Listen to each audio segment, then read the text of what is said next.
എൻ്റെ കല്യാണം കഴിഞ്ഞ സമയത്ത് കുറച്ച് ദിവസം കഴിഞ്ഞപ്പോൾ ഹരിസ് അശോകൻ പറഞ്ഞു, അനിൽബാബു നിന്നെ അന്വേഷിക്കുന്നുണ്ട്, അവരുടെ പുതിയ പടത്തിൽ നിനക്ക് വേഷമുണ്ടെന്ന് പറഞ്ഞിട്ട്. ഷൊർണൂരാണ് ഷൂട്ടിങ്. അപ്പോൾ ഷൊർണൂർ എനിക്ക് ഷൂട്ടിങ്ങിന് പോകാനായിട്ട് ഒരു താല്പര്യമില്ല. എന്താ? ഞാനിവിടെ അയ്യപ്പൻ്റെ കാസറ്റ് നാദർശനം വെച്ചിട്ട് സംഗീതം കൊടുത്ത് ഇറക്കിയാണ് എലൈറ്റിൽ. ഞാൻ കുറച്ച് പൈസയും മുടക്കിപ്പോയി.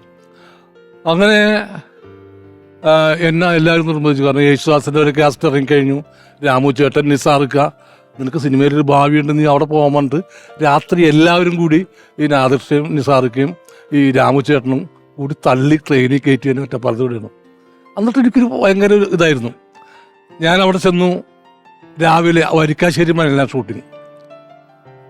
വരിക്കാശ്ശേരി മനയിൽ ചെന്നു. അവിടെ ജഗതി ശ്രീകുമാർ, മുകേഷ്, ഇന്നസെൻ്റ് ചേട്ടൻ, അനീഫ്ക, സുബൈർ, ഇത്ര പേര് ഉണ്ട്.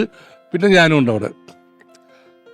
ഞാൻ പുത്തിയാളാ, ഇവരുടെ കൂടെ ആരെയും കൂടെ അഭിനയിച്ചിട്ടില്ല. ജഗതി ചേട്ടനായിട്ട് എനിക്ക് കുറച്ച് പരിചയമുണ്ട്. അങ്ങനെ എല്ലാവരും ഒന്ന് പരിചയപ്പെട്ട് അത്ര ഉള്ള അല്ലാണ്ട് അവർ പോലുള്ള അറിയാമെന്ന് പറഞ്ഞു. ഹനീഫിക്ക് ഇങ്ങനെ സ്കേർട്ട് പൊളിച്ചിങ്ങനെ ഇരിക്കണം. അപ്പോൾ ഇന്നസെൻ്റ് ചോദിച്ചു, അനീഫ് അറിയില്ലേ പുള്ള? പിന്നെ ഇവരൊക്കെ ഫേമസ് അല്ലേ എന്ന് പറഞ്ഞ്. അപ്പോൾ എനിക്ക് തോന്നുന്നു ഇങ്ങനെ ഭയങ്കര ജാടയാണുള്ള, എടുക്കാൻ പറ്റില്ല. ബാക്കിയുള്ളവരൊന്നും കുഴപ്പമുണ്ടായില്ല. പക്ഷെ ആ ഹനീഫിക്കായിട്ടായിരുന്നു പിൽക്കാലത്ത് ഞാൻ ഏറ്റവും കൂടുതൽ സൗഹൃദവും സ്നേഹവും ബന്ധവും. അതായിരുന്നു ആദ്യത്തെ കാഴ്ച പൊന്നാരൂർ പെണ്ണിച്ചെങ്ക കുറച്ചൊക്കെ. പക്ഷെ അത് എവിടെ വെച്ചാണ് ആ സൗഹൃദം വന്നതെന്ന് എനിക്കറിയില്ല. ഒരുപാട് പടങ്ങളിൽ ഞങ്ങള് ജോഡി പോലെ തന്നെ അഭിനയിച്ചു. ഇഷ്ടം പോലെ സിനിമകൾ അതായത് ധർമ്മേന്ദ്ര വടക്കേ ഇന്ത്യയിൽ ഈ നാട്ടിലേക്ക് കൊണ്ടുവന്ന കാർ മുതൽ അൽ കമലഹാസൻ മുതൽ എത്രയോ പടങ്ങളിൽ. ഉലുവാൽ കല്യാണം എന്ന പടത്തിന് എനിക്ക് പേരുണ്ടായതിന്റെ പകുതി ക്രെഡിറ്റും അനീഫ്ക്കാണ്. സാധാരണ മറ്റൊരു നടനാണെങ്കിൽ അത് പലതും സമ്മതിച്ചു തരില്ല. ഏത് ആ കോമ്പിനേഷൻ ഞാനാണ് അത് ലീഡ് ചെയ്യണത്.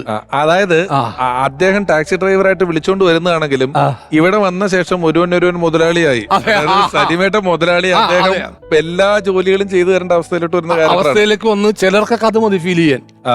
എത്രണോ ഫീൽ ചെയ്തേക്കണം. അനീഫ്ക പ്രോത്സാഹിപ്പിക്കുന്നു. ഞാൻ പറയുമ്പോഴേക്കും പുള്ളി ചിരി തുടങ്ങും. അങ്ങനെ ഷാഫിക്ക് പ്രശ്നമായി. കാരണം അനീഫ്ക ചിരിച്ചും നമ്മളെ പ്രോത്സാഹിപ്പിച്ചും ആ പുലിവാൽ കല്യാണത്തിൽ എനിക്ക് കിട്ടിയ ഫുൾ ക്രെഡിറ്റിന്റെ പകുതിയും ഞാൻ ഹനീഫ്ക കണ്ടു. അദ്ദേഹം ഇല്ലായിരുന്നെങ്കിൽ മറ്റൊരു ആർട്ടിസ്റ്റ് ആയിരുന്നെങ്കിൽ എനിക്ക് അങ്ങനെ ഇത് ചെയ്യാൻ പറ്റില്ലായിരുന്നു. അല്ല, ഈ ഹനീഫിക്കയുടെ ചിരിയെ പറ്റി ഒരു വരി പറഞ്ഞ സലീമേട്ടൻ ട്രൂപ്പ് തുടങ്ങിയതാണല്ലോ ഞാനൊക്കെ വന്നത്. അപ്പൊ ആ ട്രൂപ്പിന്റെ ആദ്യത്തെ ഷോ മുഴുവൻ റെഡിയാക്കിയ ശേഷം ഇത് ജഡ്ജ് ചെയ്യാൻ ഹനീഫിക്കാണ് വരുന്നത്. വാവക്കാട് ഒരു SNDPയുടെ ഹാളിൽ ഞങ്ങളുടെ ട്രൂപ്പ് ഒരു ഫുൾ ട്രൂപ്പ് പെർഫോം ചെയ്യുന്നു. ഈ ഷോ കാണാൻ ഒരാളേ ഉള്ളൂ കസേരയിട്ട് ഫ്രണ്ടിലിരിക്കുന്നത്, കൊച്ചിൻ ഹനീഫിക്ക. അന്ന് ഞങ്ങളെല്ലാം ഇങ്ങനെ ഹനീഫിക്കയെ കണ്ട് തൊഴുത് ഷോ തുടങ്ങി കർട്ടൻ പൊക്കി 2.5 മണിക്കൂർ ഹനീഫിക്ക പൊട്ടി ചിരിച്ചു. അത് കഴിഞ്ഞ് നമ്മുടെ ഫസ്റ്റ് പരിപാടി ഭേഷ പൊളിഞ്ഞു. അത് കഴിഞ്ഞിട്ട് സലീമേട്ടൻ വന്നിട്ട് ഞങ്ങളോട് പറഞ്ഞു, ഹനീഫിക്ക എന്ത് ചെറിയ കോമഡി കണ്ടാലും പൊട്ടിച്ചിരിക്കുന്ന ആളാണ്, അയാളെ കൊണ്ടൊന്ന് നിന്റെയൊക്കെ പരിപാടി കാണിച്ചതാണ് എനിക്ക് പറ്റിയ ഏറ്റവും വലിയ അബദ്ധം. നാട്ടുകാരും ചിരിച്ചില്ല നിന്റെ ഒന്നും കോമഡി കണ്ടിട്ട്, അയാളൊരു പാവമായോണ്ട് ചിരിച്ചു എന്ന് പറഞ്ഞിട്ടാണ് നമ്മുടെ ആദ്യത്തെ വർഷത്തെ ട്രൂപ്പിന്റെ പരിപാടി തുടങ്ങുന്നത്. പിന്നീട് ഹനീഫിക്കയുടെ അവസാന കാലം വരെയും സലീമേട്ടനുമായിട്ടൊരു വലിയ കൂട്ട്, എത്രയോ കോമ്പിനേഷനുകൾ, എത്രയോ പരിപാടികൾ അല്ലേ. ഞാൻ കൂടുതൽ കളിയാക്കി ചോദിച്ചതുള്ളൂ, അല്ലാതെ സ്നേഹം കളിയാക്കൽ കൗണ്ടർ അടിച്ചിട്ട് അനീഫ്ക്ക് അത് ഇഷ്ടമായിരുന്നു. പലതും പുള്ളിനെ ഇമിറ്റേറ്റ് ചെയ്യണ പോലും ഇഷ്ടമല്ല പുള്ളിക്കാരന്. അപ്പൊ എന്നോട് ദിവസം പറഞ്ഞിട്ടുണ്ട് പുള്ളി, ഞാൻ മ്യൂസിക്കാരനാണല്ലോ, എന്താണ് നിങ്ങൾ കാണിക്കണത്, എന്താ കാണിക്കണത്? ആസാനെ, എന്താ ആസാനെ? ഞാൻ ആശാൻ എന്നാണ് പറയണത്, മനസ്സിലായില്ലേ? സേതുണ്ടല്ലോ കാപ്പി എടുക്കാൻ കാസ്നാണ് ഞാൻ പറഞ്ഞ. അങ്ങനെ ഞാൻ പറയാം, എന്നെ തല്ലെന്തിനാണ്, നീ മ്യൂസിക്കാരനല്ലേ? അങ്ങനെയാണ് ഞാൻ പറഞ്ഞത്. അപ്പൊ മിമിക്രി പുള്ളിക്കാരന് ഇഷ്ടമല്ലായിരുന്നു.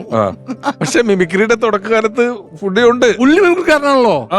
ശ്രീകൃഷ്ണപുരത്ത് നക്ഷത്ര തിളക്കം എന്ന് പറയുന്ന പടത്തില് ചെറിയ മറ്റേ ശിവാജി സാറിന്റെ ഡയലോഗ് പുള്ളിയുടെ എല്ലാത്തിനും ശിവാജി ഉണ്ട്. പുള്ളി അനീഫ്കടെ എന്തിലും സ്വല്പം ടെമ്പോ കയറ്റി പറഞ്ഞ ശിവാജി അറിയാതെ കടന്നു വരും. ശിവാജിനെ അങ്ങനെ രക്തത്തിൽ പുള്ളി അരച്ച് കയറ്റി വെച്ചേക്കാണ്. ശിവാജി എന്ന് പറയുമ്പോ പുള്ളിക്കൊരു നമുക്ക് കാണാം. ശിവാജി എന്ന് പറയുമ്പോ ഹനീഫിക്കൊക്കെ ഒരു വലിയ തമിഴ്നാട് ബന്ധമുണ്ട്.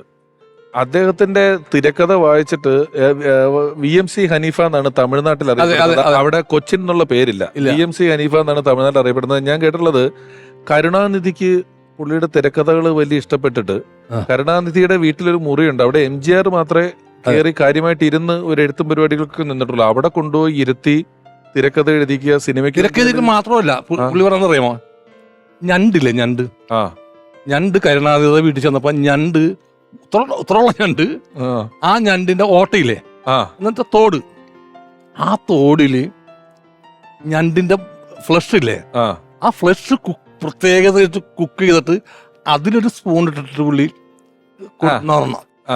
അതേപോലത്തെ ഒരു ഫുഡ് ജീവിതത്തിൽ കരുണാനിധി കൊടുത്ത ഫുഡ് ജീവിതത്തിൽ പുള്ളി കഴിച്ചിട്ടില്ല എന്നാണ് പറയണ. ഹനീഫ് കഴിച്ചിട്ടില്ലെന്ന് പറഞ്ഞ അന്ന് പുള്ളി പറഞ്ഞു ഒരു മലയാളി മാത്രം എന്റെ ഒപ്പം ഇരുന്നിട്ടുള്ളൂ, രണ്ടാമത്തെ മലയാളിയാണ് നീ, അത് MGRും രാമേന്ദ്രനും അടുത്തത് ഹനീഫയ്ക്കുമാണ്. അങ്ങനെ ഇലക്ഷനൊക്കെ വരുമ്പം കരുണാനിധിക്ക് വേണ്ടി പ്രസംഗിക്കാൻ തമിഴ്നാട്ടിൽ പോയിട്ടുള്ള ആളാണ് ഹനീഫ്ക അവിടെ ഭയങ്കര പേര്. പുള്ളി 3-4 പടം ചെയ്ത ഹിറ്റാണ്. അതെന്താ വെച്ചാൽ ഇവിടെ 89-ലോ മറ്റേ കിരീടം എന്ന് പറയുന്ന സിനിമ ഇറങ്ങി, ഇവിടെ ഹൈദ്രോസ് എന്ന് പറയുന്ന ഒരു തട്ടിപ്പ് വില്ലനായിട്ട് അഭിനയിക്കുന്ന അതേ സമയം, അല്ലെങ്കിൽ അതിന്റെ ആ ഒരു ടൈം പീരീഡിൽ തന്നെയാണ് മഹാനദി എന്ന് പറയുന്ന കമലഹാസന്റെ പടത്തിലെ ഒരു അസാധ്യ വില്ലൻ വേഷം. ഒരു 3 വർഷത്തെ ഗ്യാപ്പിൽ ചെയ്ത 2 ക്യാരക്ടറാണ്. അത്രയും ആളുകൾ വെറുക്കുന്ന, ആളുകൾക്ക് ഒട്ടും ഇഷ്ടപ്പെടാത്ത കമലഹാസന്റെ ഓപ്പോസിറ്റ് നിൽക്കുന്ന ഒരു വില്ലൻ വേഷം അദ്ദേഹം ചെയ്യുന്നതും. അതെന്താ അറിയുമോ, ഈ പുള്ളിക്കറിയാം ഈ സ്ക്രിപ്റ്റ്, മഹാനദി സ്ക്രിപ്റ്റ് കമലഹാസൻ പുള്ളിയോട് പറഞ്ഞിട്ടുണ്ട്, അവർ ഫ്രണ്ട്സ് ആണല്ലോ. അപ്പൊ പുള്ളി പറഞ്ഞു ആര് ചെയ്യും വില്ലൻ ചെയ്യുമെന്ന് വെച്ച് കമലഹാസനോട്, നീ ചെയ്യും അല്ലാതെ ആര് ചെയ്യും. അപ്പോഴാണ് പുള്ളി ഞെട്ടിപ്പോയത്.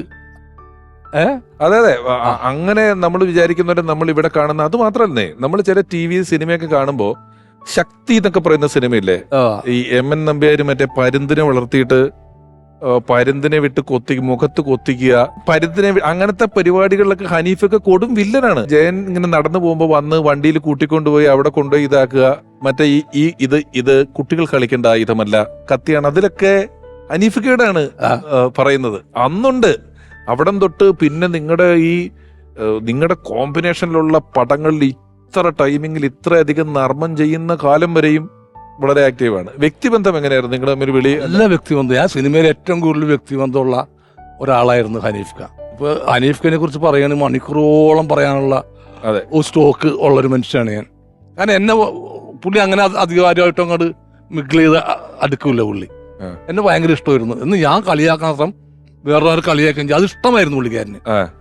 CID മൂസ നടക്കുന്ന സമയത്താണ് പുള്ളി അമ്മ മരിക്കുന്നത്, ജോണി ആൻ്റണിയുടെ പടം.